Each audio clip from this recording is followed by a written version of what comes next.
Eftel était un mage d'âge mûr qui avait passé près de 40 ans à étudier la magie de la foudre afin de pouvoir vaincre le seigneur démon aux côtés des autres grands héros. Normalement, ce serait le moment où il serait rejeté et trahi pour être le membre le plus faible du groupe de héros, mais pour une fois, les habitants du royaume sont réellement reconnaissants pour sa contribution. Lorsque le roi les remercie pour leur grand effort dans l'arrêt de l'invasion des démons, il annonce leur récompense. En récompense de leur bravoure, le roi leur dit qu'il va leur conférer le plus grand titre que quiconque dans le royaume puisse avoir, le titre d'empereur. Eftel est choqué d'entendre cela, car le titre d'empereur est généralement quelque chose que seuls les nobles peuvent recevoir, et encore, c'est extrêmement rare, donc pour lui, recevoir un tel titre est véritablement un grand honneur. Après avoir couronné les héros de l'eau, du feu et de la terre en tant qu'empereur, il passe ensuite à Eftel, et il dit que bien qu'Eftel ne soit peut-être pas le plus puissant des mages, tout le monde reconnaît que le groupe de héros n'aurait jamais pu gagner sans son aide. Ainsi, lui aussi recevra le titre d'empereur, et Eftel est plus heureux que jamais, car ce moment rend tous les sacrifices qu'il a faits pour son entraînement digne de ce nom.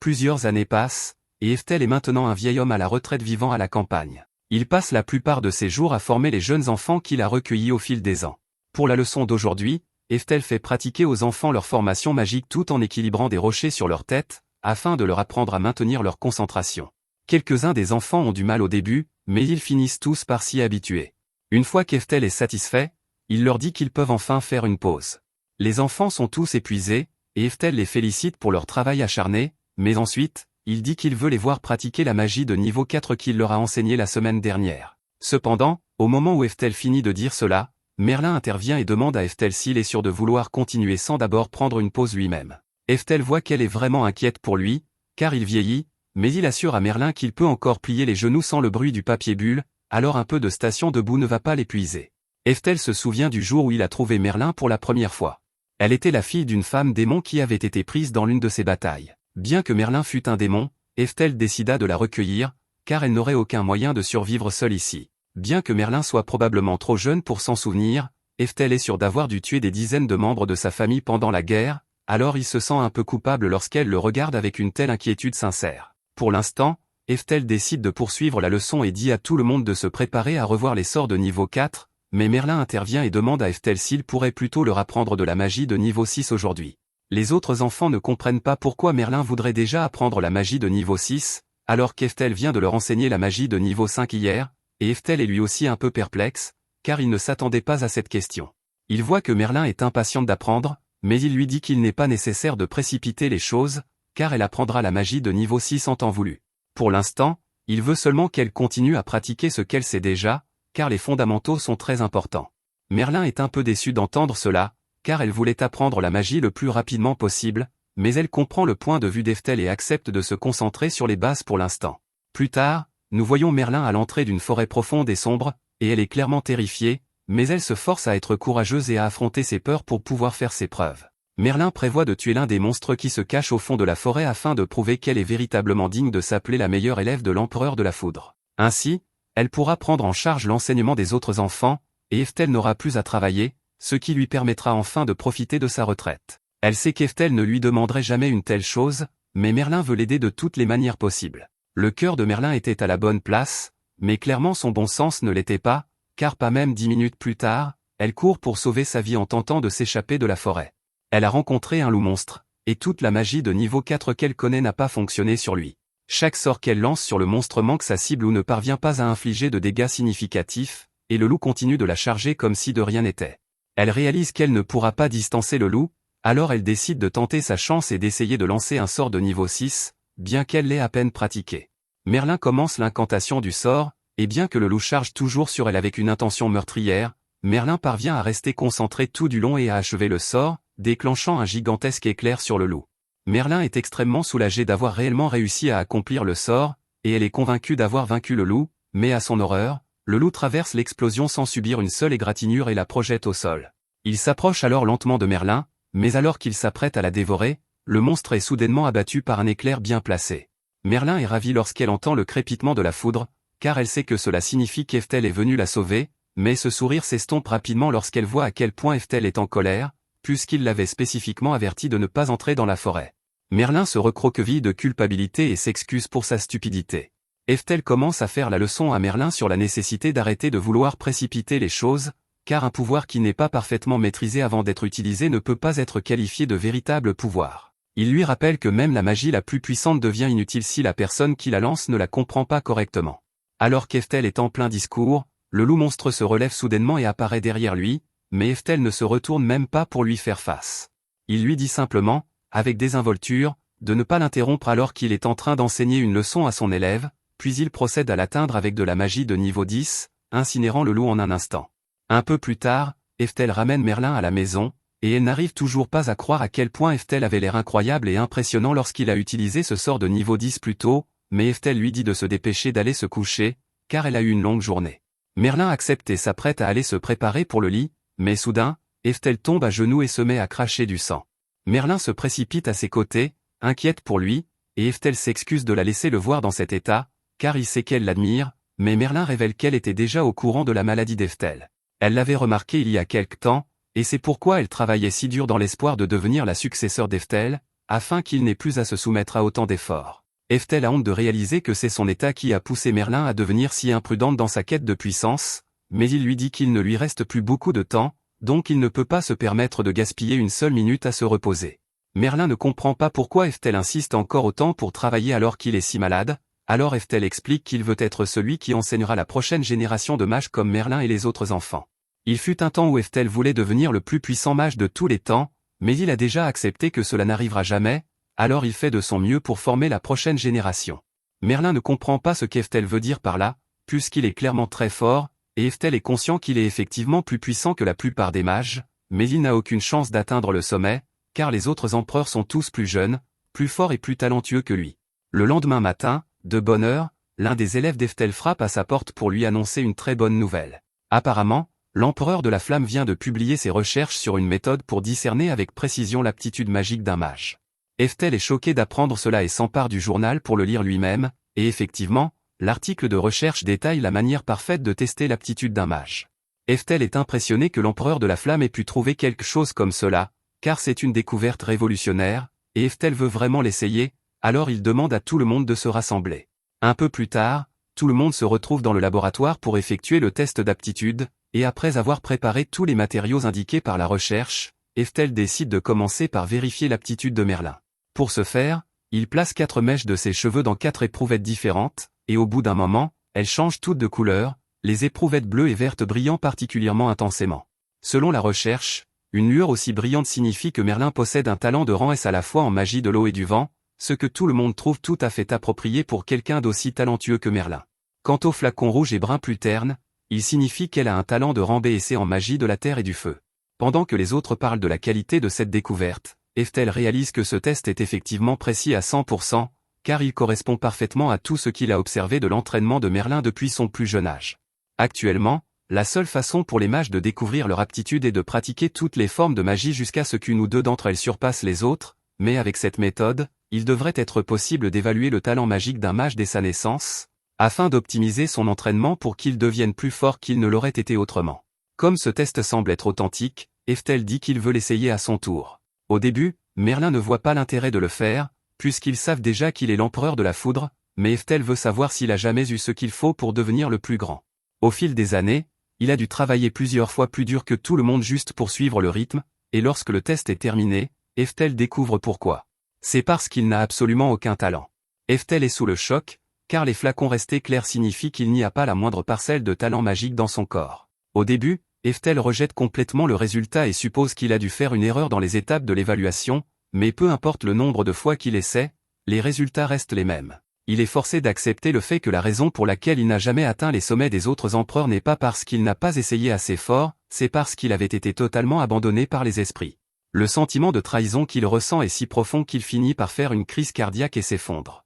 Quelque temps plus tard, Eftel est alité alors que son état s'aggrave, et dans ces derniers instants, il maudit l'injustice de sa vie, car il n'a cessé d'espérer et de croire qu'en travaillant dur, il pourrait devenir le plus grand mage de tous les temps, mais il s'avère que son rêve était voué à l'échec dès le départ. Peu après, Eftel meurt enfin, mais à sa mort, sa compétence de seconde réincarnation s'active, et il est transporté dans le royaume céleste pour rencontrer la déesse de la réincarnation. Eftel avait complètement oublié qu'il possédait cette compétence, puisqu'il avait été réincarné dans ce monde il y a plus de 50 ans, et maintenant il se sent un peu bête d'avoir pleuré sur son lit de mort il y a un instant. La déesse de la réincarnation souhaite la bienvenue à Eftel, car cela fait longtemps qu'elle ne l'a pas vu, et elle dit être très impressionnée par le chemin qu'il a parcouru dans cette vie, malgré le fait que son corps n'avait aucun talent magique. Mais cela mis à part, il est temps pour la seconde réincarnation d'Eftel, alors la déesse lui demande s'il aimerait qu'elle lui accorde une compétence de croissance 2 fois plus rapide, afin qu'il n'ait pas à souffrir d'un goulot d'étranglement la prochaine fois, mais Eftel dit qu'il n'y a pas besoin,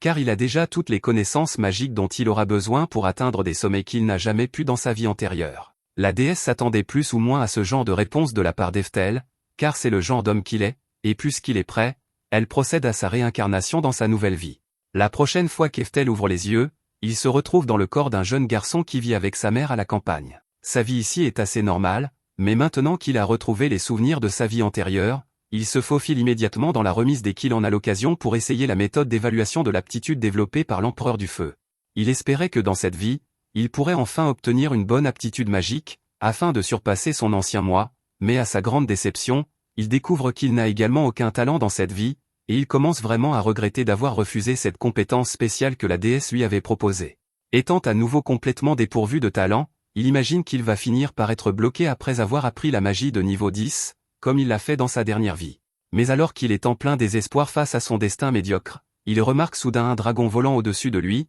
et il semble se diriger tout droit vers la ville. Un groupe de chevaliers tente d'arrêter le dragon, alors Eftel essaie de courir après eux pour aller aider, mais il réalise alors qu'il n'est encore qu'un enfant de 4 ans ici. Il aurait probablement pu abattre ce dragon en un instant s'il avait été à son apogée, mais avec ce corps de bambin, il n'y a aucun moyen qu'il puisse lancer sa magie de niveau 10 d'origine. Cependant, alors qu'Eftel pense à son sort, son corps commence soudainement à réagir, et le sort qu'il a passé toute sa dernière vie à développer est accidentellement lancé, abattant le dragon d'un seul coup. Les chevaliers se rassemblent autour du dragon vaincu et sont vraiment perplexes, car ils ne savent pas comment le dragon a été abattu, et honnêtement, Eftel l'est aussi, car il n'aurait jamais pu s'attendre à ce qu'il conserve les compétences acquises à l'apogée de sa vie antérieure dans ce nouveau corps. 3 années se sont écoulées depuis qu'Eftel s'est réincarné dans ce corps, et grâce à ses études, il a compris qu'il se trouve bien dans le même monde qu'avant, mais 400 ans dans le futur par rapport à sa vie antérieure. Quant à sa famille actuelle, outre sa mère, il a techniquement aussi un père, mais il ne l'a jamais vu. Son père s'appellerait apparemment le duc Orkoth, et il se trouve être l'un des descendants d'Eftel, alors il espérait pouvoir le rencontrer, mais il n'a pas eu cette chance. Sa mère est l'une des nombreuses maîtresses d'Orkoth, mais elle n'a aucun talent magique, et les autres maîtresses ne l'apprécient pas car elles pensent que quelqu'un sans aptitude magique n'a pas sa place dans une famille de mages, alors elles l'ont envoyé vivre au milieu de nulle part, ce qui signifie essentiellement qu'Eftel n'est pas non plus reconnu comme membre de la famille. Frazier remarque qu'Eftel a l'air triste, alors il s'excuse de la façon dont il est traité, et il dit qu'il aimerait convaincre Orkoth de changer d'avis, mais jusqu'à présent, ce n'est pas facile. Frazier traite Eftel comme s'il était son propre petit frère, mais en réalité, Frazier n'est que le demi-frère d'Eftel, car Frazier est en fait le deuxième fils de l'épouse légitime d'Orkoth. Il a eu pitié de la situation d'Eftel et de sa mère et les aide ici et là depuis un certain temps déjà, alors Eftel l'apprécie et pense que Frazier est un homme bon. Frazier a déjà déposé de l'argent pour les aider à subsister pour le mois, mais il leur demande s'ils ont besoin d'autre chose avant de partir, et la mère d'Eftel le remercie pour sa considération, mais elle dit qu'il a déjà fait bien plus qu'assez pour eux. Ce n'est pas exactement la situation familiale idéale pour Eftel, mais honnêtement, il s'en moque tant qu'il peut continuer à étudier la magie. Frazier décide de rester prendre le thé avec Eftel et sa mère, et pendant qu'il est là, il demande à Eftel ce qu'il espère accomplir dans le futur, car il a remarqué qu'Eftel étudie beaucoup ces derniers temps. Eftel s'anime quand Frazier pose cette question, et il s'apprête à lui dire qu'il veut consacrer sa vie à l'étude de la magie, mais sa mère lui couvre la bouche et dit à Frazier que puisqu'Eftel n'a pas d'aptitude magique comme elle espérait que Frazier l'aiderait à s'inscrire à l'école militaire. Frazier semble ravi de cette idée, car lui aussi est allé à l'école militaire et en est sorti major de sa promotion en escrime, alors il pense que ce sera parfait pour Eftel. En fait, comme il a du temps libre en ce moment, il demande à Eftel s'il aimerait aller à l'arrière pour s'entraîner un peu à l'escrime en attendant, et avant qu'Eftel ait le temps de répondre, sa mère dit qu'elle adorerait ça. Un peu plus tard, Eftel est dans le jardin avec Frazier, et Frazier lui fait faire quelques exercices d'escrime de base. Eftel suit le mouvement pour l'instant, car il voit à quel point Frazier est excité qu'il aille à l'école militaire comme lui, et il est sûr qu'une partie de cela est due au fait que Frazier est attentionné envers le manque de talent magique d'Eftel, mais Eftel est sûr de ce qu'il veut, alors il dit à Frazier qu'il veut étudier la magie. Frazier regarde Eftel avec de la pitié dans les yeux, car il pense qu'il est juste délirant, et il essaie de lui expliquer qu'il n'y a pas de honte à accepter qu'il y a des choses pour lesquelles on n'est tout simplement pas doué, mais Eftel insiste sur le fait qu'il veut aller à l'académie de magie quoi qu'il arrive. Alors Frazier propose un défi. Il dit à Eftel qu'il va lancer un sort, et si Eftel parvient à le reproduire, il sera autorisé à entrer à l'académie de magie. Eftel est excité, car cela lui semble un test facile, mais intérieurement, Frazier se sent coupable de faire une chose aussi cruelle à Eftel, car il croit qu'il est impossible qu'Eftel puisse jamais lancer de magie, donc c'est sa façon de faire réaliser à Eftel qu'il ne peut pas étudier la magie sans aptitude magique. Frazier commence à lancer un sort de vent, mais à la confusion d'Eftel, il voit Frazier utiliser une incantation et faire une danse étrange pour lancer le sort. Quand Frazier a terminé, il lance une lame de vent qui fend un arbre en plein tronc, et il est impressionné par lui-même, car lancer un tel sort demande beaucoup d'efforts. Il pensait qu'Eftel serait bouche bée après avoir vu sa performance, mais Eftel n'a pas l'air impressionné du tout. Il agite alors la main et lance son propre sort de vent, sauf que le sort d'Eftel est bien plus puissant que celui de Frazier et dégage facilement une grande partie de la forêt. Pendant une seconde, Eftel craint d'avoir fait une erreur, car Frazier lui a demandé de reproduire le sort qu'il a lancé, et alors que le sort de Frazier n'était que de niveau 2, Eftel s'est laissé emporter et a fait son sort de niveau 4. Frazier reste sans voix quand il entend que ce qu'Eftel vient d'utiliser était de la magie de niveau 4, car à cette époque, les sorts de niveau 4 sont considérés comme de la magie avancée, et il ne comprend pas comment un enfant de 7 ans comme Eftel a pu apprendre une chose pareille. Eftel est un peu confus par ce que Frazier vient de dire, car il se souvient clairement que la magie de niveau 4 était classée comme de la magie de bas niveau à son époque, et il peut encore aller jusqu'au niveau 10, donc il doit y avoir quelque chose qui cloche. Entendre Eftel dire qu'il peut utiliser de la magie de niveau 10 est trop pour le cerveau de Frazier, alors il finit par s'évanouir, et à en juger par sa réaction, Eftel commence à se demander à quoi ressemble vraiment la magie de cette époque. Il emmène Frazier dans sa chambre pour qu'il puisse se reposer, et pendant qu'il y est, il commence à lire des livres pour comprendre où en est ce monde en matière de magie. Il s'avère que, pour une raison inconnue, la magie a sérieusement décliné au cours des 400 dernières années, au point que quelque chose d'aussi basique que le lancement de sorts sans incantation est pratiquement un art perdu. Quelques instants plus tard, Frazier se réveille et il panique toujours à propos d'Eftel capable d'utiliser une magie aussi puissante, mais Eftel parvient à lui faire croire que quand il a lancé ses sorts, il a détruit l'arbre et qu'un morceau de bois lui a accidentellement volé dans la tête de nulle part et l'a assommé, donc tout ce qu'il pensait avoir vu devait être une hallucination. La raison pour laquelle Eftel s'est donné tout ce mal pour convaincre Frazier qu'il devait halluciner, c'est que si la magie de ce monde est vraiment d'un niveau aussi bas, il provoquerait un incident national s'il révélait son pouvoir, alors il décide de la cacher pour l'instant et d'étudier la magie en secret, tout en faisant semblant d'accepter d'aller à l'école militaire.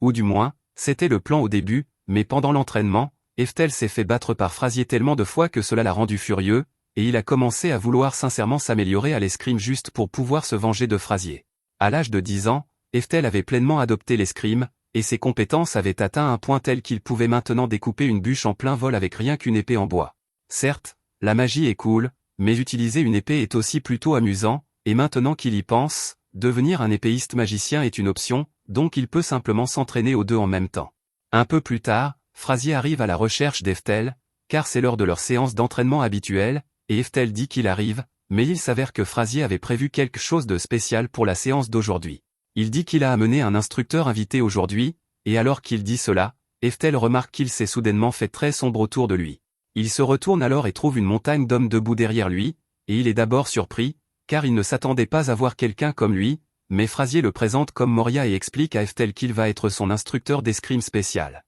Moria est l'ancien capitaine des chevaliers, donc il est incroyablement habile à l'épée, et il veut affronter Eftel car Frazier n'arrête pas de vanter ses mérites. Il dit à Eftel de l'attaquer comme il veut, et il lui tourne même le dos pour lui faciliter la tâche, mais Eftel peut voir qu'il n'y a pas la moindre ouverture chez Moria, alors il n'ose pas bouger. Moria s'ennuie d'attendre qu'Eftel fasse le premier pas, alors il décide de frapper le premier, et Eftel parvient tout juste à esquiver le coup, mais Moria n'est pas impressionné pour l'instant, car n'importe quel épéiste novice aurait pu faire ça. Eftel sait qu'il n'y a aucun moyen qu'il puisse lutter contre quelqu'un comme Moria en termes de force avec son corps actuel, alors il se lance un renforcement physique, et Moria est en fait impressionné de le voir faire ça, car c'est une compétence avancée pour quelqu'un d'aussi jeune que lui. C'est l'une des raisons pour lesquelles Frazier pensait qu'Eftel était si spécial, car malgré le fait que, pour autant que Frazier sache, Eftel est incapable d'utiliser la magie, il a remarqué qu'Eftel a une quantité considérable de mana dans son corps et qu'il peut le contrôler aussi bien que n'importe quel mage. C'est pourquoi il est capable d'utiliser le renforcement physique avec autant de facilité. Eftel a peut-être du mal contre Moria en ce moment, mais en vérité, s'il le voulait, il aurait pu éliminer Moria immédiatement en utilisant la magie, cependant, il essaie de garder sa magie secrète, et en plus, il ne veut pas gagner comme ça, il veut gagner par le mérite de ses compétences martiales. Il se rue à nouveau sur Moria, mais Moria contrecarre avec un coup lourd, et bien qu'Eftel parvienne à le bloquer, il est toujours poussé vers le bas sous le poids du coup. Moria pense que c'est le checkmat, car même avec le renforcement physique, Eftel n'est pas assez fort pour le dominer dans un affrontement direct, mais à sa surprise, en plein choc, Eftel balance soudainement son épée sur le côté, faisant glisser Moria vers l'avant, et Eftel utilise alors l'élan de Moria contre lui pour le projeter au sol par un judo trop haut. Moria a du mal à croire ce qui vient de se passer, mais il est assez homme pour admettre quand il a perdu loyalement, alors il félicite Eftel pour sa victoire et lui dit qu'il a réussi le test. Eftel ne sait pas de quoi il parle, car il pensait que ce n'était qu'un combat amical ordinaire, mais Frazier explique qu'il a en fait amené Moria ici pour le tester, car Moria est le directeur de l'école militaire, et comme Eftel a réussi à le battre, il a gagné son admission garantie. Cela dit, il va devoir attendre d'avoir 15 ans pour y entrer. Un certain temps passe, et Frazier est de nouveau chez Eftel quand un gros orage éclate. Il pense que le temps est vraiment mauvais dehors, alors il demande à la mère d'Eftel où il est, et elle lui dit qu'Eftel est toujours dehors en train de s'entraîner et qu'il ne va probablement pas rentrer, car il ne revient jamais tôt, même quand le temps est aussi mauvais. Pendant ce temps, du côté d'Eftel, il est dans la forêt en train de pratiquer ses sorts de niveau 10, et il est un peu frustré, car il est un peu lent en termes de temps d'incantation par rapport à ce qu'il voudrait, donc il a encore beaucoup de travail devant lui. Il adore les jours de pluie comme celui-ci, car il lui donne l'occasion de s'entraîner à la magie sans éveiller les soupçons, puisque tout le monde supposera que c'était juste un éclair ordinaire. Cependant, il n'a pas prévu la possibilité que quelqu'un vienne le chercher, car un instant plus tard, Frazier accourt vers lui, terrifié, car il vient de voir ce terrible éclair frapper près d'Eftel. Il lui demande s'il va bien, et Eftel dit qu'il va bien, mais Frazier commence à lui faire la leçon sur l'importance de ne pas se blesser, car il entrera à l'école militaire l'année prochaine. Entendre Frazier parler de l'école militaire rappelle à Eftel qu'il ne lui reste plus beaucoup de temps, et bien qu'il n'en ait pas discuté avec sa mère ou Frazier, il a décidé qu'il ne peut pas aller à l'école militaire. Il comprend qu'avec les tests d'aptitude magique courants, il sera difficile d'entrer à l'académie de magie, mais il veut quand même essayer. Cependant, il ne sait pas comment expliquer cela à Frazier et à sa mère, alors il a décidé de quitter la maison juste avant d'être censé rejoindre l'école militaire. Mais alors qu'il pensait à cela, Frazier a soudainement dit qu'il avait une bonne nouvelle pour Eftel. Après avoir entendu parler de son habileté à l'épée, son père a finalement décidé qu'il voulait le voir. Eftel, personnellement, ne voulait pas vraiment rencontrer son père à ce stade, car il avait déjà été ignoré pendant 14 ans, donc quelle que soit la relation qu'il avait espéré cultiver, elle était déjà morte, mais il voit à quel point sa mère et Frazier sont heureux à ce sujet, et il ne veut pas les rendre tristes, alors il accepte la rencontre. Cependant, il ne tarde pas à regretter cette décision, car il découvre que son père est un parfait crétin. Il n'a jamais cessé de considérer Eftel comme un raté, et la seule raison pour laquelle il l'a convoqué était pour lui dire qu'il ne paierait plus aucune pension alimentaire pour Eftel, puisqu'il a obtenu une bourse pour l'école militaire, et pendant qu'il est là, il demande également à l'un de ses autres fils de faire un combat d'entraînement avec Eftel, avec l'intention de le blesser juste parce qu'il ne l'aime pas.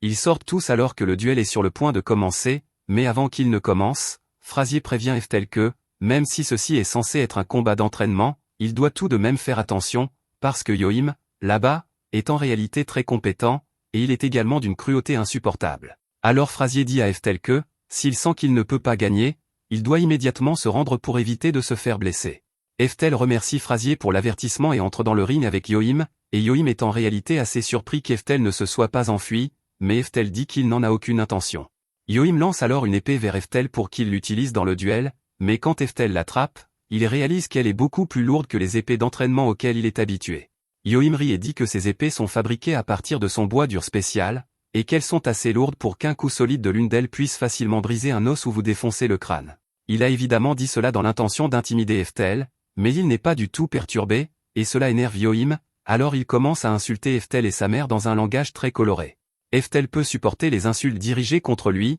mais il refuse de tolérer un tel manque de respect envers sa mère, et il a vraiment honte que des raclures telles que Yohim et son père soient issus de sa lignée. La rage qui émane de lui est si intense que même Yohim sent que quelque chose est différent chez lui, et alors que le duel commence, Eftel charge immédiatement Yohim, visant directement sa tête. Yohim parvient tout juste à esquiver par pure chance, et Eftel est surpris d'avoir réellement été si près de le toucher, car, avec la façon dont les autres vantaient Yohim, il s'attendait à ce qu'il oppose plus de résistance. Eftel porte quelques frappes supplémentaires pour tester les limites de Yohim, et Yohim est en grande difficulté ici. Il parvient tout juste à bloquer la dernière frappe d'Eftel, mais tout ce qu'Eftel vient de faire était sans utiliser sa magie de renforcement physique, donc une fois qu'il active le renforcement physique, il pousse sans effort son épée vers le visage de Yohim et le fait tomber au sol. Pendant que Yohim est étendu là, meurtri et contusionné, incrédule, Eftel l'avertit que, s'il insulte à nouveau sa mère, il sera tué pour cela, et il ne plaisante absolument pas à ce sujet. Quoi qu'il en soit, maintenant que le duel est terminé, Eftel dit qu'il n'y a plus rien à faire ici, alors il demande à sa mère si elle est prête à partir. La mère d'Eftel est un peu choquée par tout ce qui vient de se passer, car elle a du mal à croire que son fils soit vraiment aussi fort, mais elle est tout de même extrêmement fière de lui. Après cela, les choses reviennent à peu près à la normale, et Eftel est honnêtement surpris par le calme qui règne, car il s'attend pleinement à ce que son père tente quelque chose pour se venger de ce qui s'est passé l'autre jour, mais jusqu'à présent, rien ne s'est produit. Juste à ce moment-là, on frappe fort à la porte, alors Eftel et sa mère vont ouvrir, et ils sont choqués de voir Moria et Frasier se tenir là avec un bébé dans les bras. Ils demandent ce qui se passe et pourquoi ils ont un bébé avec eux, alors Frasier explique que c'est une très longue histoire. Ils avaient récemment fait des efforts pour renforcer la sécurité autour de la capitale, car, selon les renseignements qu'ils avaient reçus, quelqu'un prévoyait d'assassiner le prince. Cependant, juste à ce moment-là, l'un des chevaliers est entré en courant pour informer tout le monde que des barbares étaient entrés dans la ville, ils étaient donc déjà trop tard. Il était clair que le but ultime des barbares était de tuer le prince, alors Moria et Frasier ont pris le prince et se sont enfuis vers l'endroit le plus sûr auquel ils pouvaient penser, qui était. Ici, la raison pour laquelle le prince est visé en premier lieu est que l'ancien roi de cette nation avait 2 fils, et bien que la tradition veuille généralement que le fils aîné hérite du trône, comme le second fils était beaucoup plus talentueux à l'époque, le second fils est devenu le roi actuel et le fils aîné est devenu le ministre de la couronne. Jusqu'à récemment, le second fils n'avait pas d'héritier mâle pour lui succéder en tant que roi, donc pendant longtemps, il avait semblé que le fils du premier fils deviendrait le prochain roi, mais par chance, le second fils a finalement réussi à avoir son fils, et maintenant le premier fils veut éliminer le fils du second fils pour que son propre fils puisse devenir roi. Ça fait beaucoup de fils. Essentiellement, le ministre veut que le fils du roi actuel meure, donc il prévoit de le tuer, et Frasier a des raisons de croire que leur père est impliqué là-dedans, car c'est lui qui a le plus à gagner si le fils du ministre devenait roi. Il est hors de question de ramener le prince à la capitale dans ces conditions, alors Frasier prévoit de traverser la frontière et d'aller aussi loin que possible pour s'assurer que le prince reste en sécurité. Le lendemain matin, Moria et Frasier se préparent à se diriger vers la frontière avec le prince, mais avant qu'ils ne partent, Eftel surgit soudainement en tenue complète et dit qu'il veut venir aussi. La mère d'Eftel est choquée de l'entendre dire cela, mais Moria est en réalité ravie qu'Eftel veuille venir, car ils auront besoin de toute l'aide possible. Eftel ne ressentirait normalement pas le besoin de s'impliquer personnellement dans une telle situation, mais il se souvient combien le roi de cette nation l'a bien traité dans sa vie antérieure, alors il veut rendre cette gentillesse en prenant soin de ses descendants pour lui, d'autant plus que son père contribue apparemment au complot d'assassinat. Alors il dit au revoir à sa mère pour l'instant, et ils commencent tous à se diriger ensemble vers la frontière. Alors qu'Eftel et les autres traversent les bois, ils entendent soudainement un bruit de fracas puissant à proximité, presque comme du tonnerre, et ils ne sont pas sûrs de ce que c'est, mais ils savent que cela ne peut pas être bon, alors ils accélèrent le pas pour tenter de s'échapper avant que l'ennemi ne les rattrape. Cependant, à leur horreur, alors qu'ils sont sur le point de sortir de la forêt, Frasier aperçoit toute une armée de mages postés là-bas qui les attend,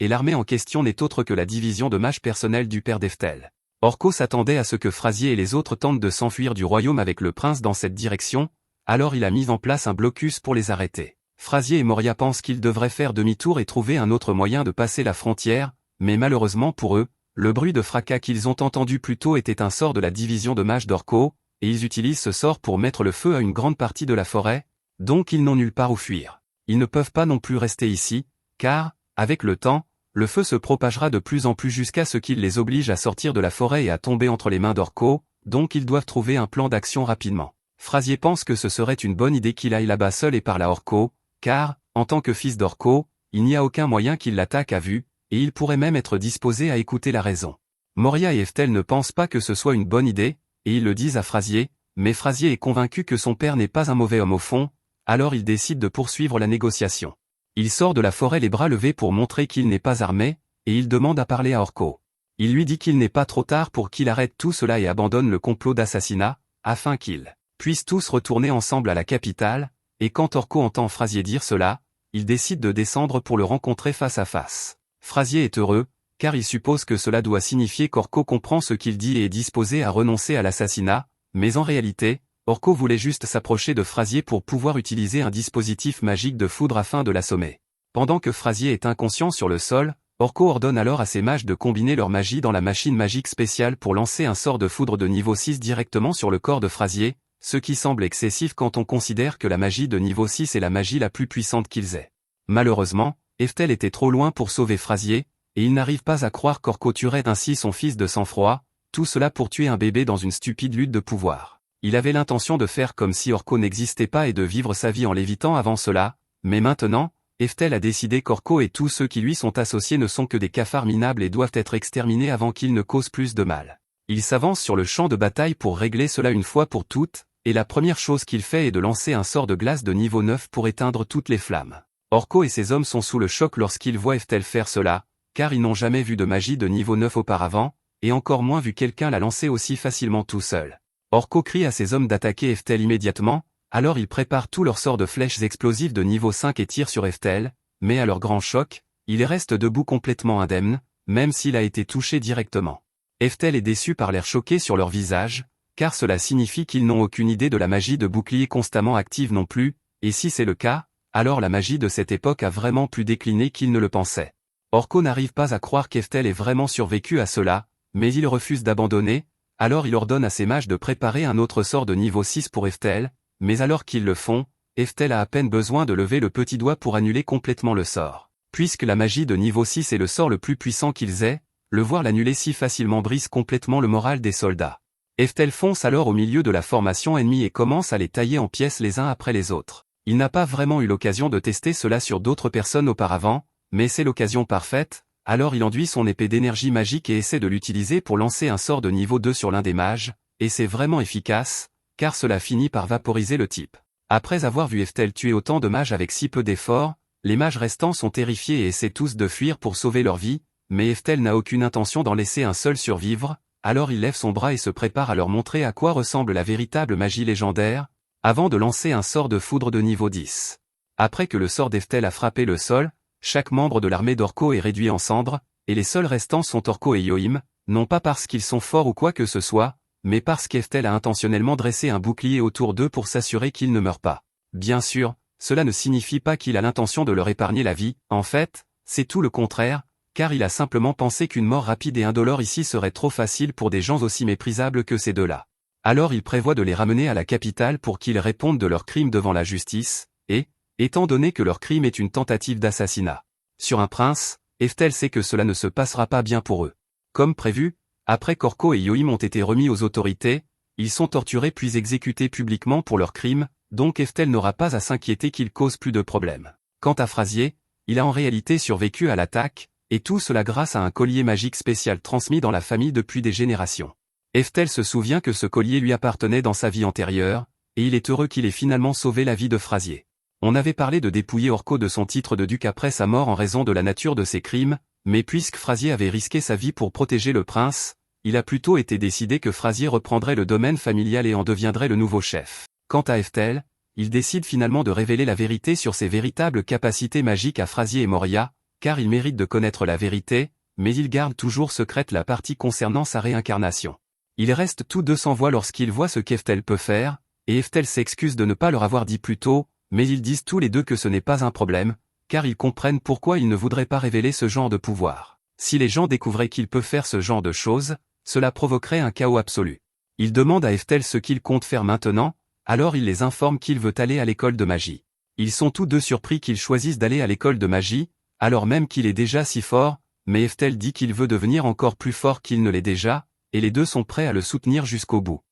Le moment est enfin venu pour Eftel de quitter la maison afin de pouvoir se rendre à l'académie de magie, et sa mère, Moria, ainsi que Frazier, lui font tous leurs adieux sincères, mais la mère d'Eftel est particulièrement bouleversée de le voir partir, car il va beaucoup lui manquer. Cependant, Eftel est officiellement un adulte maintenant, il est donc libre d'aller où il le souhaite et de faire ce qu'il veut, mais elle rappelle à Eftel que, quoi qu'il arrive, il sera toujours le bienvenu à la maison avec elle. Eftel lui est sincèrement reconnaissant de l'avoir élevé durant ces 15 dernières années. Quelque temps après son départ, Eftel a parcouru une bonne distance, il est donc prêt à faire une pause maintenant, et il se trouve justement qu'il y a une maison de thé à proximité, alors il décide d'y entrer. Pendant qu'il boit son thé, il entend un vieil homme à côté faire l'éloge effréné de ce mage habillé de façon voyante, car son nom est Édouard et il est apparemment un mage de feu célèbre dans la région. Le vieil homme est enthousiaste à l'idée qu'une personne aussi puissante qu'Édouard soit venue enseigner ici, en pleine campagne, car c'est une occasion rare pour eux, mais Édouard est offensé que le vieil homme ose l'interrompre pendant son moment de lecture, alors Édouard lui rappelle qu'en tant qu'aventurier de rang A, une seconde de son temps est infiniment plus précieuse que celle d'un homme de 50 ans comme lui qui est encore bloqué au rang C. Le vieil homme se met à supplier et à s'excuser auprès d'Édouard d'avoir été si impoli de lui faire perdre son temps, mais il dit que la raison de sa venue était d'informer Édouard que les villageois avaient préparé un festin pour célébrer son arrivée. Cependant, Édouard rejette immédiatement l'invitation, car il a d'autres projets pour ce soir. Il explique que le sceau d'esclave sur l'esclave qu'il a acheté va être complètement scellé cette nuit, et avant maintenant, il n'avait pas le droit de le briser, car cela aurait perturbé le sceau, mais une fois le sceau posé, même le plus fort du monde ne pourrait pas l'en retirer. Heftel entend tout cela et est absolument dégoûté, mais cette fille est un démon, et acheter des démons comme esclaves sexuels n'est pas illégal. En fait, il se sent un peu coupable en repensant à tout cela, car après avoir détruit les démons durant la guerre, Merlin aurait probablement fini comme esclave s'il ne l'avait pas recueilli sur un coup de tête. Juste à ce moment, un homme entre en courant dans la tente pour avertir tout le monde qu'un ORC géant vient d'apparaître, et juste à l'extérieur de la tente, ils voient tous l'ORC dévorer un chariot plein de citrouilles. Les villageois commencent à paniquer en voyant cette chose, car aucun aventurier de la campagne n'est assez fort pour faire face à un monstre pareil. Les villageois sont tous terrifiés, mais le vieil homme leur dit qu'ils n'ont rien à craindre, car par chance pour eux, ils ont l'aventurier de rang à Édouard avec eux aujourd'hui. Tout le monde ressent immédiatement un soulagement en réalisant qu'il y a un aventurier de rang à ici, et Édouard adore toute l'attention qu'il reçoit, alors il leur dit à tous qu'il va leur montrer à quoi ressemble la vraie magie en s'occupant de cette forme de vie inférieure. Il sort ensuite sa baguette et se prépare à lancer son sort d'attaque, frappant l'ORC avec de la magie de feu de niveau 4, qu'il croit être plus que suffisante pour abattre un ORC géant, puisque ce n'est qu'un monstre de rang B. Cependant, alors qu'il se retourne, s'attendant à une salve d'applaudissements pour sa performance, Édouard est accueilli par un regard inquiet de la foule, car il n'avait en fait pas vaincu le monstre comme il le pensait. En réalité, il n'a réussi à lui faire aucun dégât, car l'ORC émerge des flammes complètement indemne. Édouard n'en croit pas ses yeux, car le sort de feu de niveau 4 est la magie la plus puissante dont il dispose, et il sait pertinemment qu'il devrait être capable d'abattre n'importe quel ORC géant, mais en y regardant de plus près, il réalise que ce à quoi il a affaire n'est pas un ORC géant ordinaire, mais plutôt un ORC berserké, le plus puissant des orques, et Édouard comprend que sa magie de feu est incapable de blesser cette chose, peu importe le nombre d'attaques, donc il n'a aucun moyen de gagner. Sans aucune chance de victoire, Édouard commence immédiatement à s'enfuir, et il est difficile de lui en vouloir pour cela, mais il fait alors le geste lâche de lancer un bouclier autour des villageois sans méfiance pour les piéger à l'intérieur avec l'ORC, afin de gagner du temps pour s'échapper pendant que l'ORC est occupé à les dévorer tous. Heftel est absolument dégoûté par ce comportement, et il avait initialement espéré qu'Édouard serait capable de gérer le monstre, car il ne veut pas attirer trop l'attention sur lui, mais vu la situation, il ne peut pas se permettre de laisser cela continuer plus longtemps. Il lance immédiatement un sort de dissipation de niveau 6 pour détruire la barrière, et Édouard est extrêmement choqué, car il n'arrive pas à croire qu'un gamin ait réussi à briser sa barrière sans même utiliser d'incantation. Les gens sont également très impressionnés par la magie d'Heftel, et Heftel réalise qu'il devrait probablement éviter de se faire remarquer davantage que cela, alors il décide de cacher le fait qu'il peut utiliser de la magie de haut niveau en lançant un sort de niveau 3 comme couverture, puis, pendant que tout le monde est distrait, il utilisera un sort de niveau 9 pour éliminer le monstre ORC. Cependant, après qu'Heftel a lancé le sort de niveau 3, à sa surprise, l'ORC commence à brûler jusqu'au sol, et il est un peu confus, car il ne pensait pas qu'un sort de niveau 3 serait suffisant pour faire le travail. Édouard n'en croit pas non plus ses yeux, puisque son sort de niveau 4 n'a fait aucun dégât à ce monstre. Alors comment le sort de niveau 3 d'Heftel a-t-il pu le tuer si facilement? Le vieil homme explique que, d'après ce qu'il a vu, même si Heftel n'a qu'environ 15 ans, sa magie est beaucoup plus raffinée que celle d'Édouard, donc même un sort de niveau 3 a pu frapper avec la puissance d'un sort de niveau 5. Heftel n'arrive pas à croire que quelqu'un d'aussi fier de son titre de rang A comme Édouard n'ait jamais pris la peine d'apprendre à raffiner correctement sa magie, et maintenant qu'Heftel y pense, un sort de niveau 1 aurait probablement fait l'affaire ici. Juste à ce moment, Heftel réalise que tous les gens se sont rassemblés autour de lui, et il craint qu'ils aient compris qu'il peut utiliser une magie extrêmement puissante, mais de leur point de vue, il a semblé qu'Heftel venait d'utiliser un sort de niveau 3 ordinaire, donc ce qui les excite vraiment, c'est la viande d'ORC qui est en train de brûler, car il pourrait peut-être la manger. Comme il ne semble pas faire attention à lui, Heftel décide de profiter de l'occasion pour partir. Cependant, avant de le faire, il a quelque chose à dire à Édouard. Tout d'abord, il lui dit qu'il devrait davantage respecter ses aînés, car le vieil homme en sait beaucoup plus sur la bonne façon d'utiliser la magie qu'Édouard, et plus sérieusement, il dit à Édouard que ce qu'il a fait là-bas était une tentative de meurtre. Grâce à l'intervention d'Heftel, personne n'est réellement mort, mais il précise bien que c'est tout de même un crime, et que les criminels n'ont pas le droit de posséder des esclaves, alors il ordonne à Édouard de libérer immédiatement l'esclave démon et de se rendre ensuite aux autorités. Édouard n'a d'autre choix que d'accepter, car il sait qu'Heftel le surpasse de loin en force. Après cela, Heftel continue son voyage vers l'académie, mais après avoir marché un moment, il réalise que la jeune fille démon l'a suivi. Il lui demande si elle a besoin de quelque chose de lui, alors elle sort nerveusement de derrière un rocher et supplie Eftel de devenir son maître, car bien qu'elle lui soit reconnaissante de l'avoir libérée, à ce rythme, elle finira par être arrêtée comme esclave en fuite d'ici peu. Eftel réalise qu'elle a raison, car le sceau d'esclave n'est pas facile à enlever, et bien qu'elle n'ait pas de maître pour le moment, avec le sceau sur elle, n'importe qui pourrait la réclamer comme son esclave, et si elle tombe sur quelqu'un d'encore pire qu'Édouard, elle serait dans de vrais ennuis. Elle a pensé que, puisqu'Eftel semble être une personne gentille, il serait sa meilleure chance, et Eftel convient qu'elle a probablement raison sur ce point, mais il se demande comment elle a bien pu finir comme esclave en premier lieu. Anastasia explique qu'elle fait partie d'un clan qui a été réduit en esclavage depuis que les démons ont été vaincus durant la guerre, et bien que les démons ne soient plus ouvertement ostracisés, comme leur clan était déjà esclave, ils sont restés esclaves depuis 100 ans. Elle dit à Eftel qu'il ne regrettera pas de devenir son maître, car bien qu'elle n'en ait pas l'air, elle est en réalité une descendante de la famille royale démon et elle est lointainement liée au grand mage Merlin, mais quand Eftel entend le nom de Merlin, il coupe la parole à Anastasia et lui demande de répéter. Anastasia réitère qu'elle est techniquement liée à Merlin, le démon le plus puissant et l'actuel directeur de l'Académie de magie, et Eftel se met à verser des larmes de joie en réalisant que Merlin est toujours vivante et s'est fait un nom en tant que démon le plus puissant et directrice de l'Académie de magie. Il a hâte de revoir Merlin, et puisqu'Anastasia est une des parentes de Merlin, il ne peut pas non plus la laisser souffrir, alors il accepte de devenir son maître temporairement et l'emmène avec lui dans la ville voisine. Une fois arrivé, Anastasia demande à Eftel ce qu'il compte faire ici, alors Eftel explique qu'il prévoit de participer à l'examen d'entrée de l'Académie, qui aura lieu demain. Anastasia est surprise d'apprendre qu'Eftel a l'intention de s'inscrire comme étudiant, car elle pense qu'il est déjà bien trop fort pour l'Académie, mais Eftel a ses raisons pour vouloir y aller. Il dit que la première chose à faire est de trouver une auberge où loger, mais il entend alors le ventre d'Anastasia gargouiller, alors il décide d'aller d'abord se chercher de la nourriture avec elle. Il emmène Anastasia dans un restaurant de la ville, et Anastasia est un peu hésitante à entrer, car cet endroit a l'air cher, mais Eftel lui dit qu'elle n'a pas à s'inquiéter, car il peut se le permettre. Alors qu'ils entrent, le personnel est un peu surpris de voir quelqu'un arriver avec un esclave, mais il reste respectueux et conduit Eftel à une table pour deux. Cependant, les autres clients ne sont pas aussi discrets, car dès qu'ils voient Anastasia, ils manifestent clairement leur mépris envers une esclave comme elle. Anastasia commence à se sentir mal à l'aise, car elle pense qu'elle n'a pas sa place ici, mais Eftel l'assure que tout va parfaitement bien et va s'asseoir. Il s'attendait à ce qu'Anastasia prenne le siège en face de lui, mais à sa surprise, il la trouve assise par terre à la place, et quand il lui demande ce qu'elle fait, elle explique que tous les esclaves doivent s'agenouiller à côté de leur maître quand ils mangent, afin de pouvoir répondre à ses besoins plus efficacement. Cependant, Eftel lui dit qu'elle n'a pas besoin de faire ça avec lui et lui ordonne de se lever et de s'asseoir à la table. Anastasia est ravie, car elle n'a jamais eu un siège aussi confortable auparavant, mais soudain, le gérant du restaurant s'approche et dit à Eftel que cet établissement est strictement réservé à la haute société,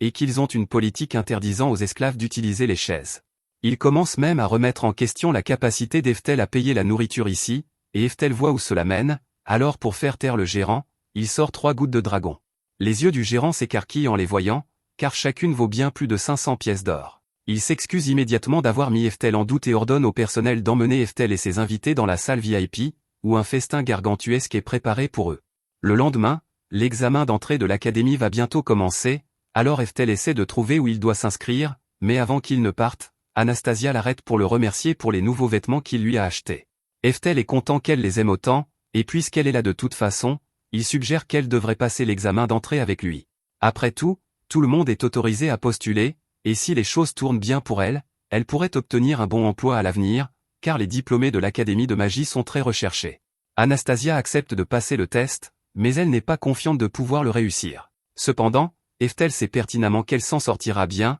car il voit qu'elle a beaucoup plus de potentiel magique que la plupart des gens. Ils s'inscrivent tous les deux ensemble et se dirigent vers le premier site d'examen, et alors que l'examen commence enfin, on les informe que le premier test sera une bataille royale.